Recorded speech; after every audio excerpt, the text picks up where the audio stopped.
প্রত্যেকটা বিশ্ববিদ্যালয়ে বুয়েট চুয়েট থেকে শুরু করে প্রত্যেকটা বিশ্ববিদ্যালয়ে যারা অমানবিক নিজের উপর অমানবিক নির্যাতন করে অ্যাডমিশন পরীক্ষা দিয়ে বিশ্ববিদ্যালয়ে ভর্তি হয়েছি।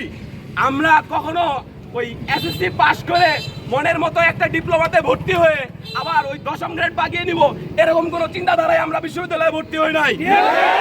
আমাদের বিশ্ববিদ্যালয় থেকে ইঞ্জিনিয়ারিং পাস করে অনেক অনেক ভাই আছে যারা বিদেশে বড় বড় মাল্টিন্যাশনাল কোম্পানিতে অনেক ভালো ভালো জায়গায় আছে, কিন্তু তারা আমাদের দেশে তাদের সেবা ও পরিশ্রম দিতে পারতেছে না। একমাত্র কারণ আমাদের দেশে মেধাবীদের মূল্যায়ন হয় না। আমাদের দেশে মেধাবীদের মূল্যায়ন না করে ডিপ্লোমা ওই ডিপ্লোমাদের মূল্যায়ন করা হয়।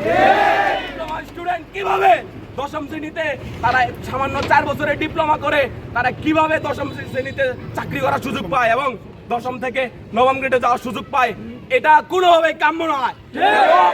বাংলাদেশের প্রশাসন বর্তমান ইন্টেরিয়ম কিভাবে এই বুয়েট এবং ইঞ্জিনিয়ার সেক্টরে যারা আছে তাদের উপরে অমানবিক নির্যাতন করে তার বিচার অবশ্যই হতে হবে।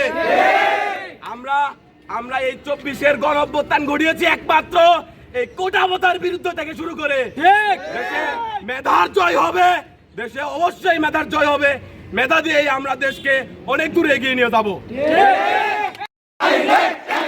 প্রকৌশলীদের অ্যাকশন, ডাইরেক্ট অ্যাকশন, ইঞ্জিনিয়ারদের অ্যাকশন, ডাইরেক্ট অ্যাকশন, ডিপ্লোমাদের কালো হাত ভেঙে দাও, গুড়িয়ে দাও, ডিপ্লোমাদের সিন্ডিকেট ভেঙে দাও, গুড়িয়ে দাও, ডিপ্লোমাদের কালো হাত ভেঙে দাও, গুড়িয়ে দাও, ছাগল দিয়ে হাল চাল হয় না হবে। ইঞ্জিনিয়ারদের অ্যাকশন, ডাইরেক্ট অ্যাকশন, তুমি একা নও,